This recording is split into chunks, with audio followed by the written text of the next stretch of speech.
Hey everyone, Top Pencil Twins here again. We're here to record another episode and talk about the upcoming Game Week 36 in FPL. Paul, how you doing over there? I'm good. FPL's treating me better, so we're just having fun with it now, as the season's basically over for me. But it's better, so enjoy. Yeah, we've got 3 more weeks to go. We've got Game Week 36, Game Week 37, which is going to be a pretty big double game week. It's really the last week to see some major rank gains and swings if you can get those last couple players right who return. Pretty big. So 37, something we're going to be talking about a lot here on the pod. And then 38, wrap up the season in FPL and the Premier League. And we'll see. It seems like 38 is going to be a very swingy day, right? There's still a lot to play for a lot of teams. Mm-hmm. So we'll have to keep an eye on that. But most importantly, it seems like we're to the point now where there's a 2-team title race. Yeah, we are. It's going to be Arsenal or City.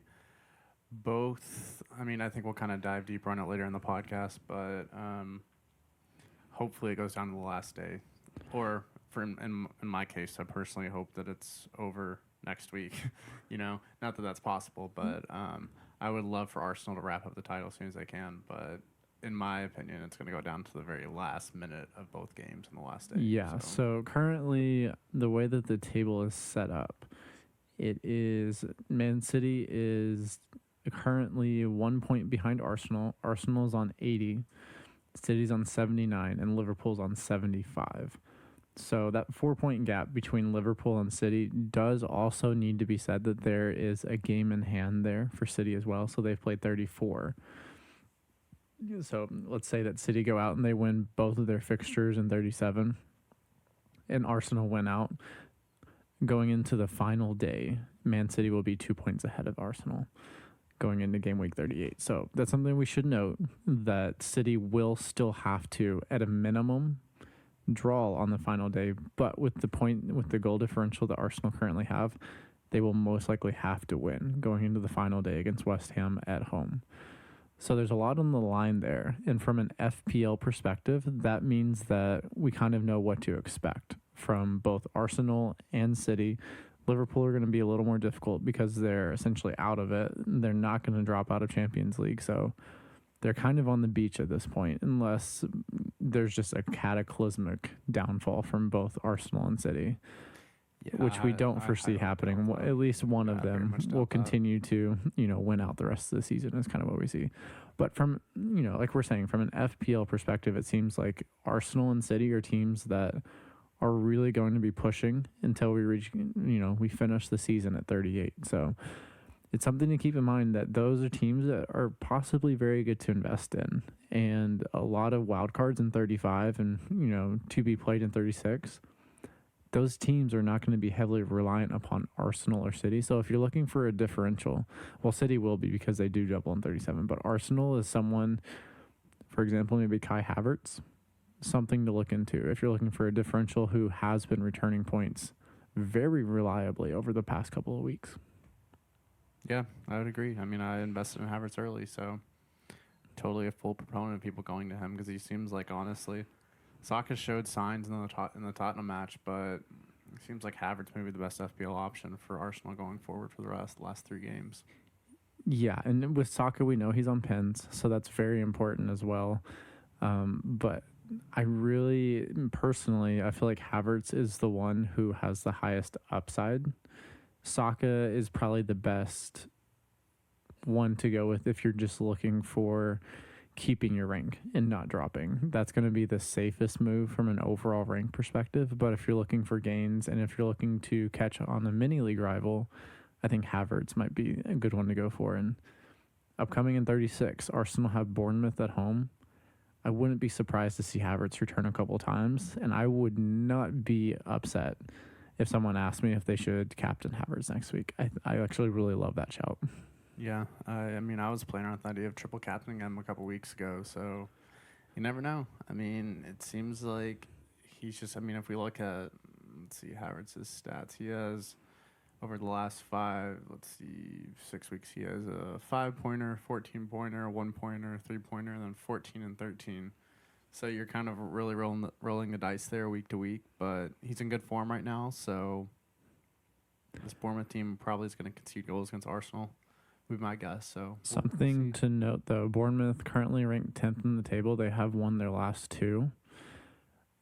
But whenever they are away from home, they have not been as good. Out of the last 5, they've won 2, drawn 1, and then lost 2 as well. So, and just so everybody knows, the reverse fixture, which was at Bournemouth, Arsenal beat them 4-0.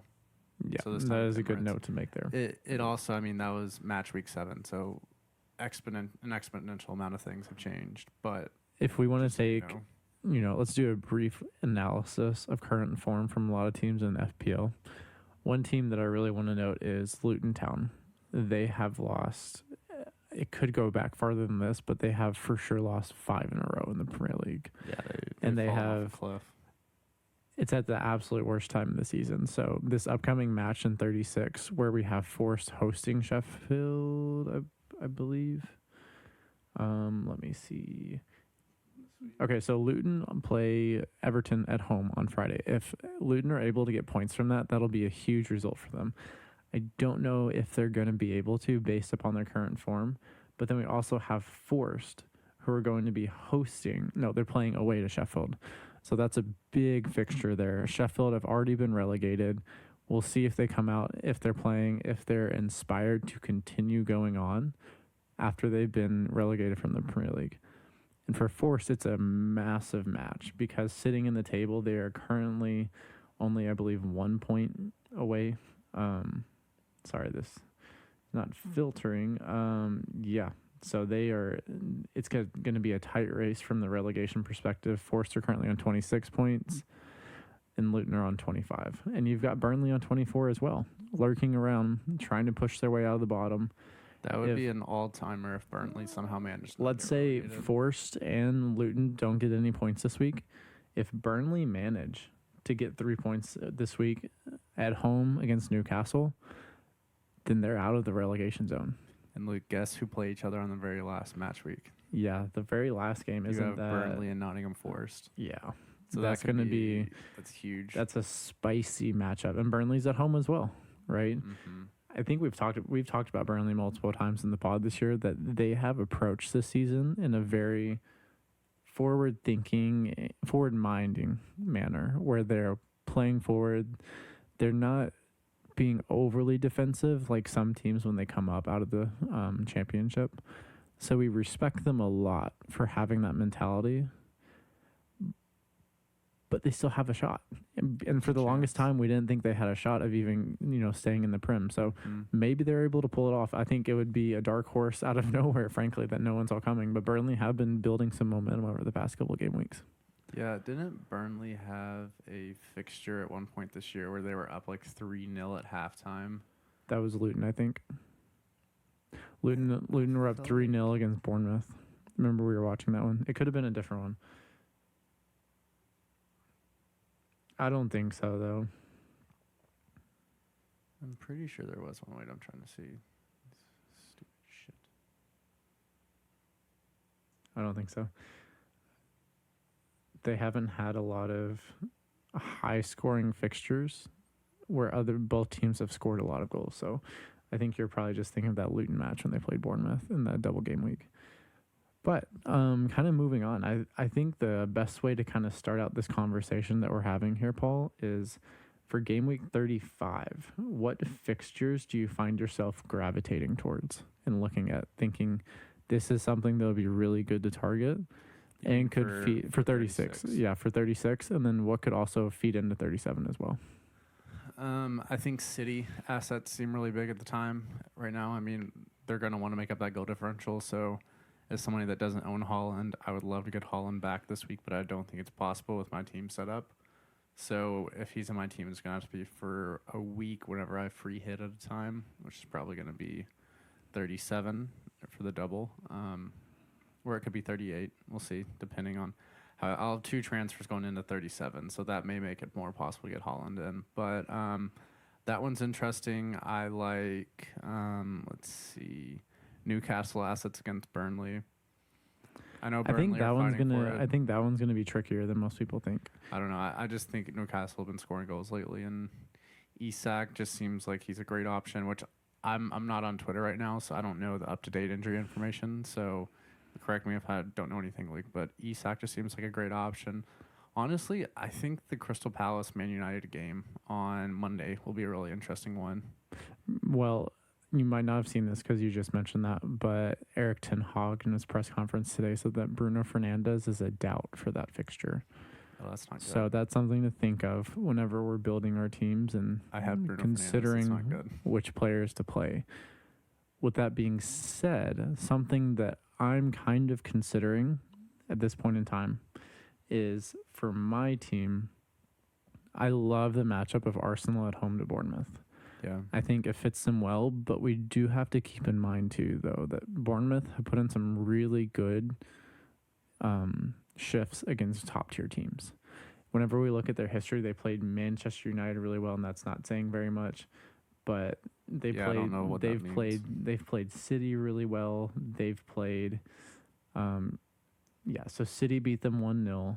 They've played Liverpool, destroyed them, but they drew 2-2 with Aston Villa, one of the top teams. They lost 2-1 to Liverpool, 4-0 to Arsenal, which is a big one, right? And that's something that we're basing this upon. So, I think Bournemouth have the team set up to where they can cause big teams a lot of problems because they like to press forward and make it difficult on them to get in positions what they want to, push them in certain directions. So I'll be really interested to see how Bournemouth line up in that early fixture on Saturday. But with that being said, I do think Arsenal could really, really push to kind of increase their goal differential and get a nice 3 points at home at the Emirates. Yeah, I mean, if Saka's back in form after last week and he's in his best, it's going to be really hard for Bournemouth to keep the goals out because the way Arsenal are playing right now, it's just going to be really difficult for them. I'm going to be honest. If I was Bournemouth, I would focus how I set up my team on limiting Odegaard's touches. Yeah. I think he's the one that makes everything go in that engine, and I would much so prefer to have Declan Rice being the one that carries the ball forward or playing those long vertical passes, because once Odegaard gets in certain positions, there's just nothing you can do at times if he's in the right mood. But I do think, Luke, that's a lot more difficult for teams to set up like that when Thomas Partey's on the pitch, because his ball playing ability, while also offering the defensive solidity, really gives Arsenal, I think, a different dimension than they've had. It does. I still would just push.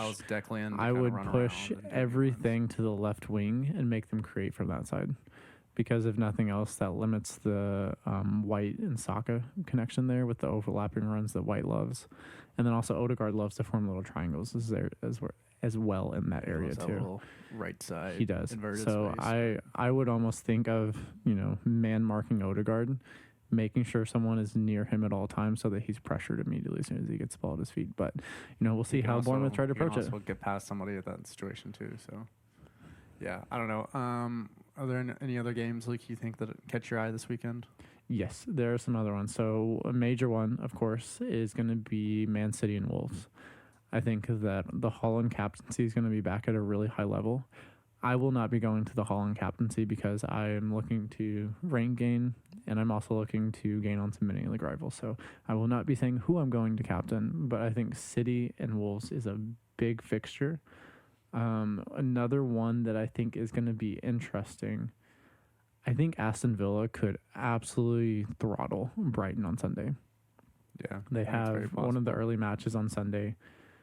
Aston Villa have been good as of late, but they still have something to play for. They haven't quite locked up that fourth Champions League spot, which we do need to note that the Premier League did not qualify for the fifth Champions League spot. It's going to be the Bundesliga and Serie A. Both will have 5 Champions League spots, so the Premier League misses out, which means that Tottenham most likely is going to miss out on Champions League, so they'll be playing in Europa League next season. Outside of that, I think Cole Palmer is an interesting shout because they have West Ham at home on Sunday. It is a quick turnaround, though, because they play Thursday, they rest Friday and Saturday, and then go right back to it on Sunday. And they already have so many injuries within the club right now. who knows who's going to be out there and ready for them to play, especially because, it seems like they're picking up an injury or two every single game. So we could see a couple academy kids out there on Sunday against West Ham. So I'd be kind of careful about captaincy there. But if you have Ollie Watkins, I would make sure that he's starting in your team, again, with Brighton away. Yeah, we know what Watkins do. He can have a weekend where he has 3 goals and 2 assists in one match. So he has definitely proved himself that he is a very reliable FPL asset. And all of us would be far better off if we just would have left him in our teams and let him sit. Yeah, I think I had him midway through the season for about maybe a three-week run when he wasn't returning. And then I was like, I can't do this. I'm going to get him out and go. I think I probably brought in Darwin around that time. If I would have had Watkins for that stretch, yeah, that's not ideal. Darwizzy is no more, guys. I'm not crossing that bridge anymore. Like I'm just not doing it. While we're here, we need to talk about it. Nicholas Jackson. I brought him into my team with a wild card 35. You still have a chance today, Luke. I mean, yeah. There's a lot of propaganda going around talking about his hat trick against Spurs, and I'm sorry. I do not think that counts against a 10-man Spurs team with 2 injuries. 9-man. 2 Reds, yes. 2 Reds. I mean, go back and watch the highlights. It's pretty crazy. 2 of those goals are absolutely cherry picked, and he should have scored 5 goals in that match. Yeah. So the Nicholas Jackson experience. Watch that match. I think he's similar to Darwin in the way that he has a lot of the tools. He works really hard. He makes good runs. He's very athletic. Yeah. But the final piece, which takes you from a good player to an elite player, Watkins this year, is how you finish. And that's something that Watkins had been criticized on a lot as he moved his way up. His finishing wasn't quite as clinical as it needed to be, and he's gotten better at that over time.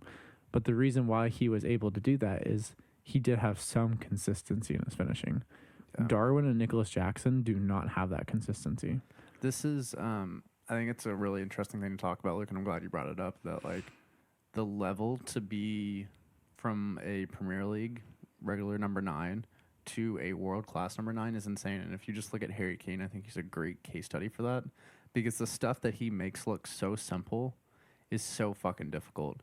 And that's why Bayern Munich went and got him. That's why, I think that's why they've been so successful in Champions League, because he knits that team together so well. Yeah. And you have to imagine, honestly, if Harry Kane was at Spurs this year and if they had a healthier season, I think they'd be in the conversation right now for pushing for the title. I'm going to say this. I think they'd be a lot closer than they are right now. I agree. I do not doubt that one bit. My take here is I think if instead of Haaland going to City, if it was Harry Kane that would have gone a year ago, it would be a completely different beast. Because I think the way that he plays, where he can drop deep, his hold-up play is really good, but his level of finishing is on par with Haaland's. He's not quite as athletic with that just pure raw athleticism. But the way he can drop deep would have offered them a level they don't have right now. And that's why I think they for sure would still be in Champions League right now. I think they would have much easier won a Champions League last season. And they could be looking at another treble this season, right? I agree. I'm not insulting Haaland at all. I just think that Different Kane is a sets. more dynamic striker than Haaland. He's overall he's a more developed player, and he's much further along in his career. Yeah, so Haaland could easily, I don't know if he could, but maybe he gets to the point where he incorporates more of Kane's traits that make him unique into his game. But at this point in time, Haaland is an amazing player, but he doesn't have quite the skill set that Kane does. I also think, too, that there's the conversation that I don't think Pep asks him to do a lot of these things. Like, I think he kind of wants him to just float around the front, make runs, stretch the back line like that. But from what it seems like, Pep is not asking him to do these things that, like, he would per se ask Harry Kane to do if he had him. No, he wouldn't. I think he knows that it's not putting Haaland in a position to succeed. But on top of that as well, I think that the Haaland that we're seeing this year, he's fighting injury. He's been injured a couple different times with with different injuries. Mm-hmm. That is one reason why I think we're seeing him not be as clinical as he was. But I think the loss of Gundo has really kind of hurt him in a lot of different ways that we say don't Mahrez talk too. about. Mahrez too, because it feels like there's no one consistent that they can rely on to play that right wing position. For a while, I think they thought that was going to be Foden, but clearly Foden's best position is tucked in on the inner channel there, playing centrally. So Kyle Walker plays it sometimes. Sometimes you get Bernardo Silva is really the one who plays it fairly frequently, but Bernardo Silva doesn't have the pace. He's not going to beat someone on the right and then get to the byline. That's just not going to happen. Yeah. And Holland, that would be great for Holland. If someone was playing balls in from over there, it would fit him really nicely, so he can make those runs in behind.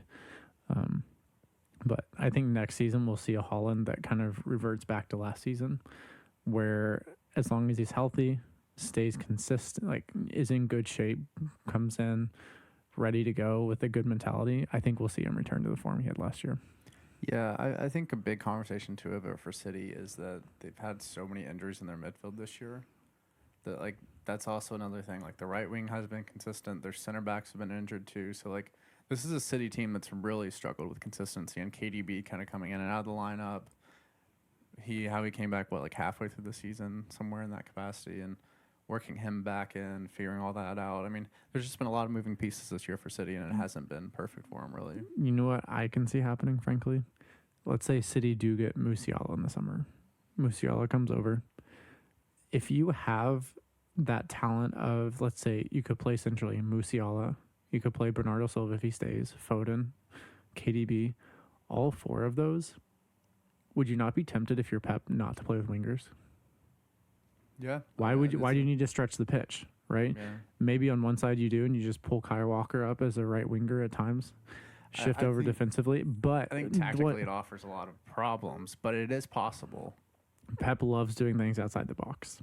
He does. And I think I could see him reinventing that. And obviously it's been done before playing without wingers. But that mentality of Pep of wanting to continually evolve, change, grow, because he gets bored if he doesn't change. I really could see him trying to focus on, okay, how can we just overload the center of the pitch? And then Holland could be on the end, on the end of the chances created there. So, something to keep an eye on. But it's an interesting idea. Yeah, I don't know. We'll see. Yeah, I like that. Let's see. Any other matches? As far as that goes, I think Brentford at home to Fulham is interesting. I don't think anyone's really going to have Brentford or Fulham assets, especially if you've wildcarded recently. If you have, say, Reguilon, that is a good shout. I think he's been getting good results as of late. But Tony's someone that I don't think you want to go there at this point. He's not reliable. They just managed to not score a goal against Everton, which, personally hurts for me because I have a total of 16 points on my bench from my Everton defenders and Pickford and Branthwaite. So, and I can't wait for Luton to score a goal whenever I'm going double Everton defense. That's going to be fun this week. Outside of that, any fixtures that I'm targeting, I think from just a watching neutral perspective, Liverpool-Tottenham will be a lot of fun on Sunday. It's the final match of the day on Sunday. So about that match, do you think that Salah is going to kind of recover his form at all? Any of these last 3 game weeks? I could see it easily happening because there's no pressure now.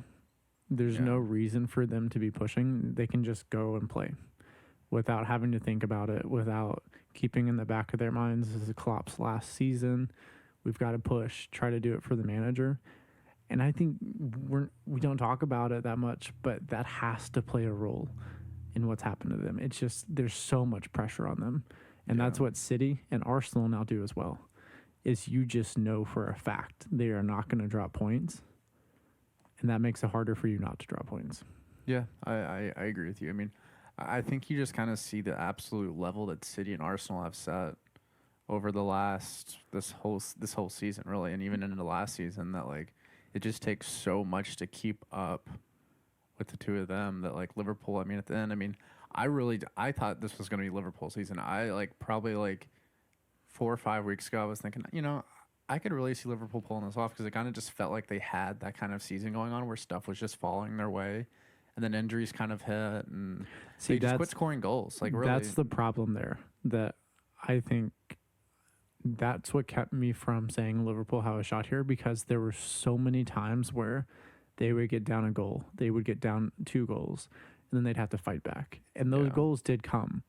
They were managing to get 3 points, even though there were some matches where they probably shouldn't have, where the odds were saying that they shouldn't have. But they found a way. But that is concerning when you see them making these mistakes, and it's habitual. It keeps happening over and over again. I agree. I think a really interesting part of it, too, is that Jota being hurt is kind of like, I think it's loosely comparable to if Arsenal lost Trossard. I think they're both very comparable players for each team, what they mean to each team. And if I think there could have been a different situation where Trossard gets hurt 4 or 5 weeks ago. And if he's out, where do some of these goals come from in games? I disagree. I think the level of importance they have to their teams currently, I think it would be the equivalent of Havertz being hurt. Because I think Jota is that important to Liverpool's attack, where he is the poacher. He's someone who finds the right spaces to be in. Yeah. And Havertz is great at that as well. But the importance is really what I'm looking at there, because without Havertz, it's possible that Arsenal could have dropped points during this run recently. Absolutely, yeah. More than they already have, right? So, in my opinion, I think those two are the most comparable there from a title race importance to their unique teams. Yeah, so. I see your point. But yeah, I don't know. Hopefully the Liverpool Spurs game lives up to the top 6 matchup that we know it can be. So, yeah, we'll see how that goes. We will see. I think hopefully, Luke. Hopefully, your city drops points this weekend though for Arsenal. Yep, those are my boys. How'd you know? I've got a scarf in my room and a nice little shrine built in my closet. KDB and Foden. Yeah, I do have shrines built to them. They are world class. I can't lie about that. Okay, so game week 37. Let's turn our eyes to that real quick, because in 37, we have teams doubling. We have Chelsea doubling, Newcastle, Brighton, Man City, and Spurs, along with Manchester United. All of these doubles are really difficult to predict. So, for example, Spurs have Burnley at home, which seems like a good fixture, but then they have Man City at home in the second leg of that double game week. That's going to be a really difficult double, and almost all of these feel like that's how they're going to be. The one caveat I will say is Chelsea have good doubles, and I think Newcastle have good doubles. Chelsea have Nottingham Forest away and Brighton away. I like both of those a lot for Chelsea. And then Newcastle have Brighton at home and Manchester United away. Fixtures where you could easily see them scoring. Newcastle, for example, you could see them scoring 6 to 7, 8 goals across those two fixtures that they have in the double game week. Yeah, I think it's very possible. A lot of people went Fabian Schär. He got hurt, so going to have to figure out what to do there. A like-for-like replacement, I think Tino Livramento is a very interesting one. He's priced at 4.0 million, I think, currently, unless he rises in price. Trippier is supposed to come back soon, but Livramento, the best thing about him is he can play left back or right back. And if there are any Newcastle fans listening, tell me if I'm wrong, but I do believe that Livramento is preferred over Lewis Hall at left back. So something to keep in mind. Maybe a good switch there. But Paul, are there any other doubles that you're looking at and you're excited about? Honestly, I like City's double against Fulham away and then Tottenham away. Because we know Tottenham aren't going to change their system. They're not going to adapt to what City do at the end of the day. Like they may slightly, but they're going to still play the brand of football that Ainge wants to play. And I think that screams Haaland over and over again, especially if KDB's playing and Foden's playing. It seems like a match where they could feast on goals away at Tottenham. And here, we talked about this earlier in the pod, that City know that for a fact they need to increase their goal differential. I think that is their main thing. I don't think the possibility of dropping points is something that really enters their minds, because they know how good they are. And they know that if they do their jobs, the goals are going to come, especially with, pretty much everyone being back fit at this point, as far as we know. This is probably the healthiest City's been all year at this point right now. And KDB's in great form. He's looking like Robin Van Persie out there, just heading balls into the back of the goal. with that long mane of hair. For sure. Cushions the ball, He does. But I think City are going to score a lot of goals in the next, 3 game weeks. They have 4 matches in those 3 game weeks. It's a team that we really want to target for the remaining. So if you do not have 3 city assets, figure out how you can get there, in my opinion. Yeah, I completely agree. I think a sneaky shout for the doubles. I really like Man United, Newcastle at home. I don't know. But who do you go with for Manchester United? I mean, if Bruno's out, maybe Garnacho for a differential. You could possibly go maybe Højlund. I don't know. I just like that as an attacking fixture. I mean, the Arsenal at home, I think that's a really difficult matchup for United. But here's the thing about Manchester United is you're rolling the dice on whoever you go with. Unless it's Bruno, you're absolutely rolling the dice because fair enough. Who knows what Manchester United side shows up. Anthony just came out of nowhere and scored his first goal of the season last week. Would they pay $80 million for him? Yeah, he's been a little dizzy because he's been spinning in circles. Fucking idiot. Yeah, so I would warn people of going with United assets. I currently have Bruno and Maguire in my team, and I think I already regret having them in my team at this point. I don't know. Harry Maguire may be the best attacking asset United have. The fridge is built different. I'm telling you, he gets in that box, he just turns into Kareem Abdul-Jabbar. He really just throws bodies around in there. Yeah, it's like he's back in Greece. Yeah. But anyways, I don't know. I think for the doubles, it honestly feels like there's going to be points there, but I don't know how many points really. I don't think, and it doesn't feel, it's really not a straightforward double. It's really not. I don't think 37 is going to be nearly as swingy as 34 was. Yeah. 34 was and we identified this before it happened, but 34 felt like there were better fixtures, that teams were lined up against, weaker opponents consistently. On this one, it's hard to predict how these matches are going to play out outside of the fact of saying it feels like City will come out of this double game week with 6 points. I feel like that's the one truth that I will throw out there and feel like it's going to happen. Says the closeted City fan. Says the Arsenal fan who preys upon them dropping points. But I think as a neutral, we can say that City most likely will come out with 6 points. Outside of that, Chelsea might come out and play well, but Cole Palmer will get points. I think you need to have him in your team for 37. If you don't, that's really going to kill your overall rank. I think Isak is also necessary for 37 too. Yeah. I think Isak, Cole Palmer, Foden, De Bruyne, Haaland, that kind of. Okay, as we wrap here, Paul, who would you say are the 2 best shouts for captaincy in 37 for the double? Haaland, or I would probably go Isak. But honestly, to me, it's like a A-B conversation with City assets. So it would be whether you think it's De Bruyne or Foden after Haaland, and then probably Isak. So 1, A-B, and then 2, Isak. If that makes sense to people, but I hope it made sense to someone. It made sense to me. Like, hey, there you go. Do you not see it in your head, Luke? I see it. I kind of see it a little bit. Yeah. I think I got it. But City assets and then Isak, I'd say. Okay, I like that. Those are good. What picks. What do you think? Number Cole 1, Palmer? I think Haaland is top of the list. I think that's the safest bet. Those fixtures, like you said, Tottenham have played their high line. They also have Fulham away. I feel like there are goals for them as well. They'll be pressing. Outside of Haaland, I think Cole Palmer is a great shout for captaincy. He'd probably be 2 on my list. I'm just going to go a simple 1, 2, 3 for mine. I'm not going to make it too complex. Whatever. And then I like to make people think. For the third one, if you really want to go crazy, I think that, I don't know, maybe Anthony Gordon is kind of what I'm thinking, because he's been so good at home. Newcastle have Brighton at home, who Brighton have nothing left to play for this season. They have a million injuries. De Zerbi's still going to play how he does, and Anthony Gordon could benefit from that immensely.